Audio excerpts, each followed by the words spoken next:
I'm Dr. Arti Chandani, working as professor in Jaipuria Institute of Management.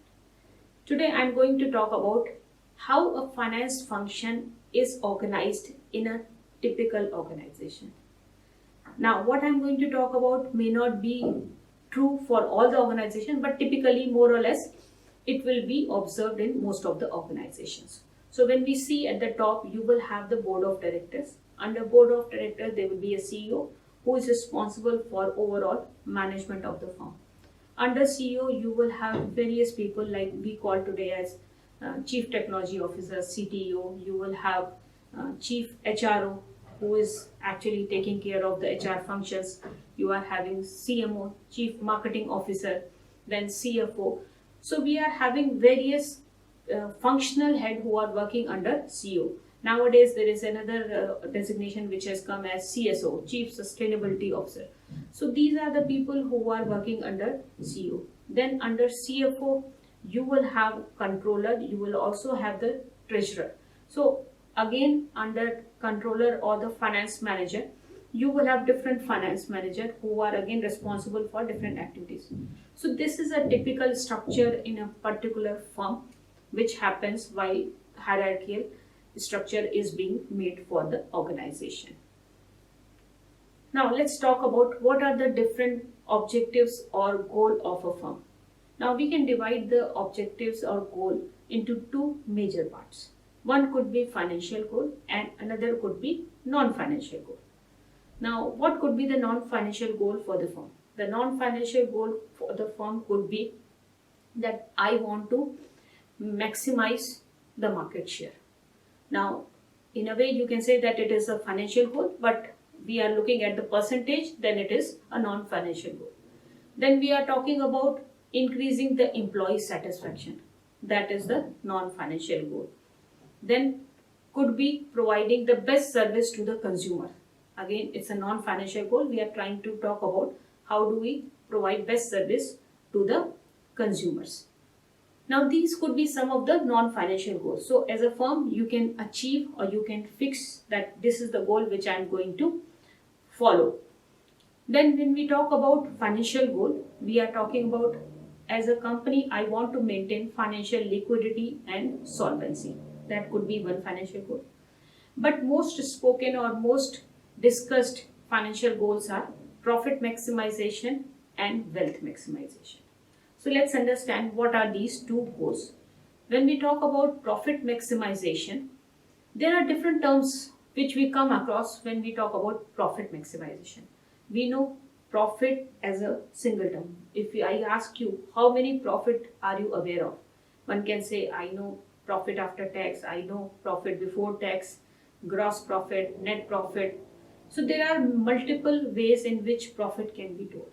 Now when as a firm, if you tell your department that we are looking at profit maximization, now everybody will have a different connotation of the profit. Somebody may think I'm going to maximize operating profit. Somebody will say I'm going to maximize profit after tax. So this is not a very clear definition. So the profit maximization is not practiced as a goal because it doesn't convey the same meaning to all. In a way, it is ambiguous. Another point which is important with respect to profit maximization is that maximizing profit is not equivalent to maximizing cash flow. Because when we are making the profit and loss statement, we write the sales. Now sales could be on credit also and cash also. We do not make distinction while writing in our P&L account. So that means if we are writing sales which include non-cash sales, that means which are on credit, our profit is also in profit is having which is not equivalent to cash flow. Second point is that when we talk about profit maximization, it does not consider the time value of money. If we are looking that in this particular year, I am looking at profit of 100 crore, next year I am looking at 120 crore, then 140, but we are not including the time value of money in that. Because when we look at the finance, we have to consider the time value of money. So these are some of the problems with profit maximization as a principle. Therefore, it is not being practiced a lot. Then when we talk about wealth maximization principle, now this is most used in the industry as a principle. So which means that the company is talking about wealth maximization. So everybody in the company knows about it, and they say if a particular action has impact of increasing the wealth of the shareholder, we do undertake that function. If it doesn't help in maximizing the wealth of the shareholder, we do not undertake. So it percolates from top to bottom.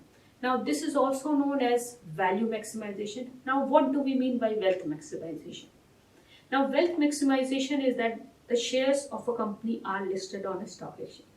Now I know that the shareholders' wealth can be maximized if we maximize the value of the share in the market. Now directly no company can actually interfere into the price of the stock. However, if the company performs good, the share prices are expected to increase. Now when we say share prices are expected to increase, that means the wealth of the shareholders is going to increase. In this case, any shareholder, if they want to exit, they can exit anytime by booking the profit or by maximizing their wealth. Another important point for wealth maximization is that it applies the time value of money. Therefore, it is known as superior goal, and it is also universally accepted operational decision of the corporate finance or the financial management. So we talk about wealth maximization as the goal which is to be pursued by the company. Thank you very much.